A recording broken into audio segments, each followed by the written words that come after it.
RSS के नेता इंद्रेश कुमार ने भाजपा पर निशाना साधते हुए कहा कि जो पार्टी राम की पूजा करती थी वह अहंकारी हो गई। ऐसे में 2024 के चुनाव में वह सबसे बड़ी पार्टी बन गई, लेकिन जो उसे सत्ता मिलनी चाहिए थी उसे भगवान राम ने अहंकार के कारण रोक दिया।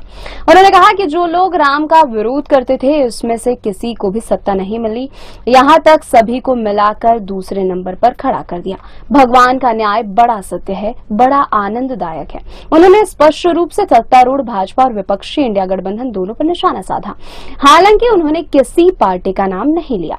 कुमार ने कहा कि लोकतंत्र में राम राज्य का विधान देखिए, जिन्होंने राम की भक्ति की लेकिन धीरे धीरे अहंकारी हो गए, वह पार्टी सबसे पार्टी बनकर उभरी, लेकिन जो वोट और सत्ता मिलनी चाहिए थी उसे भगवान ने अहंकार के कारण रोक दिया।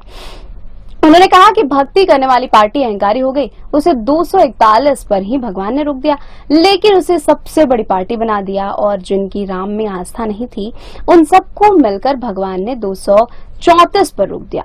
कुमार जयपुर के पास कनोता में राम रथ अयोध्या यात्रा दर्शन पूजन समारोह को संबोधित कर रहे थे। उन्होंने कहा कि जिसने लोगों पर अत्याचार किया, राम जी ने उससे कहा कि 5 साल आराम करो, अगली बार देखेंगे कि तुम्हारे साथ क्या करना है। उन्होंने कहा कि राम ने सबको न्याय दिया, देते हैं और देते रहेंगे। राम हमेशा न्याय प्रिय थे और रहेंगे।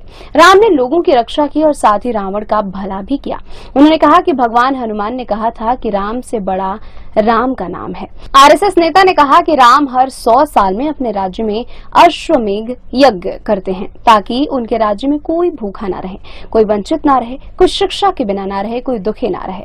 राम का जितना बड़ा राज्य था आज तक किसी का नहीं हुआ। कुमार का यह बयान आरएसएस प्रमुख मोहन भागवत के उस बयान के कुछ ही दिनों बाद आया है जिसमें उन्होंने कहा था कि एक सच्चे सेवक में अहंकार नहीं होता है और वह गरिमा बनाए रखते हुए लोगों की सेवा करता है।